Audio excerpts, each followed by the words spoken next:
Bom, enquanto isso, o presidente Jair Bolsonaro vai tentando formar sua base no Congresso, que até hoje ele não conseguiu isso, e colocando aí para funcionar a velha política, o jeito que, né, que a roda gira, não é verdade? Está lá dando cargo para o Centrão. Hoje teve a notícia do Fundo Nacional de Desenvolvimento da Educação, que é um fundo que eu acho que são 50 bilhões, 30 bilhões, 50 bilhões, nem sei quanto, cada um fala uma coisa, mas é muito bilhão, é muito dinheiro, e seria um órgão assim, muito importante para as eleições municipais, porque ele define transporte público, transporte escolar, merenda escolar, isso para todos os municípios do país, né?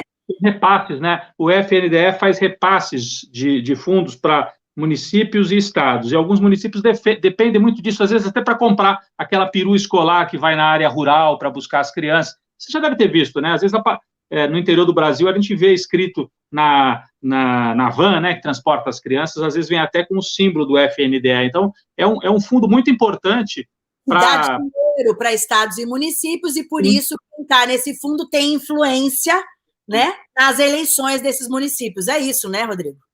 Sim. Agora, o que chama a atenção é que o Bolsonaro se elegeu com um discurso da antipolítica, o que...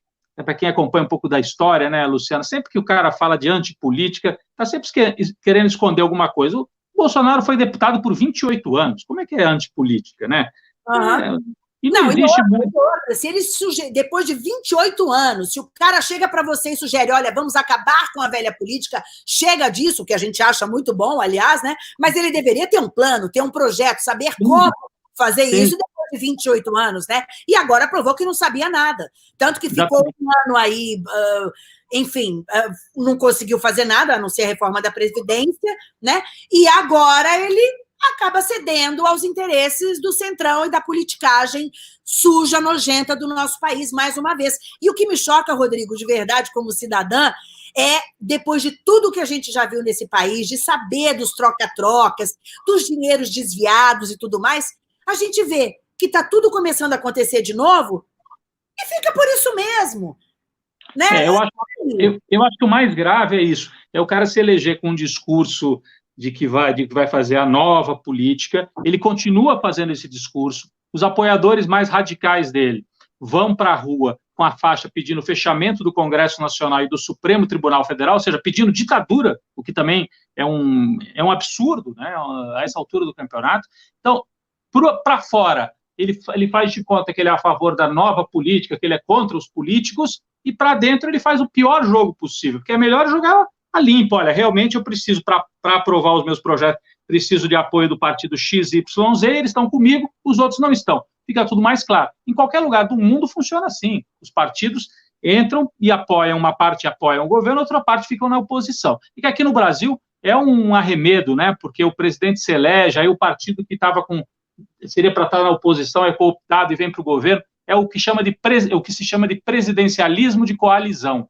Então, o sujeito se elege com um partido desse tamanho e depois tem que cooptar os outros partidos no feirão do Congresso Nacional. Agora, não venha me falar em fechar. Então, ele quer fechar o Congresso ou ele quer ceder aos deputados do Centrão?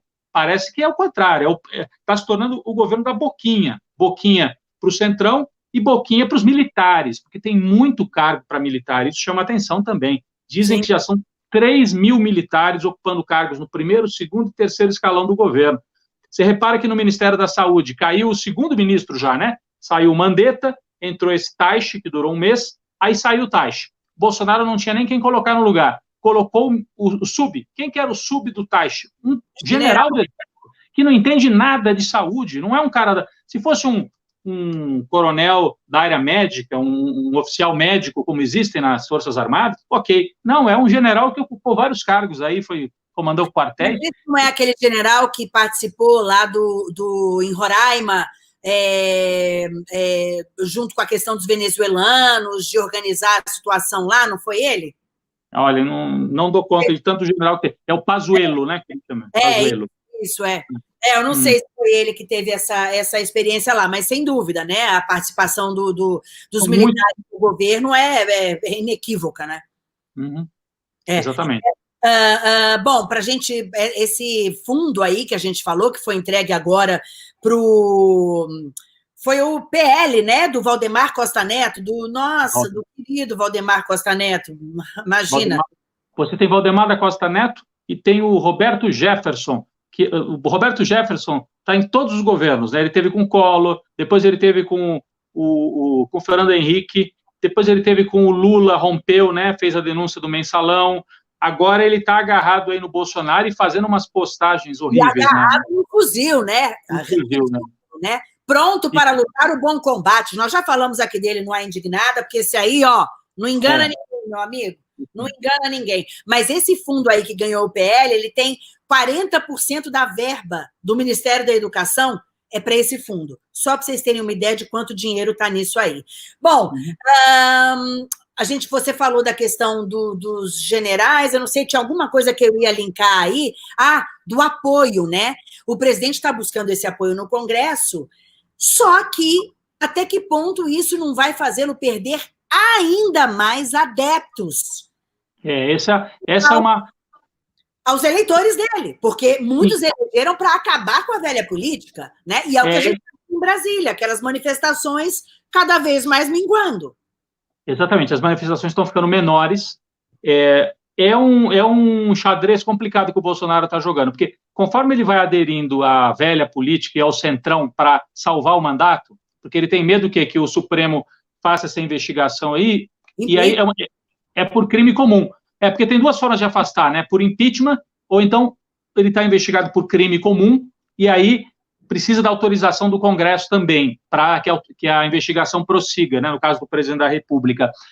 Então, por isso que ele está se defendendo e criando essa articulação com o centrão. Agora, na medida em que ele faz isso para defender o mandato, ele perde apoio, porque ele perde o discurso da antipolítica. Então, é um xadrez... Agora, se ele também não faz essa política para defender o mandato, ele cai, né? Porque se o Supremo pedir autorização, o Congresso descontente pode realmente dar autorização e ele cai. Então, nesse momento, ele está jogando na defensiva para empatar o jogo, que é travar qualquer possibilidade de ser investigado. A gente lembra que o Temer, por exemplo, o Michel Temer, que tinha 80% de desaprovação, conseguiu travar uma investigação parecida com essa, lembra? No caso do Joesley lá. Então, o Supremo começou a investigar e pede autorização para o Congresso disse não.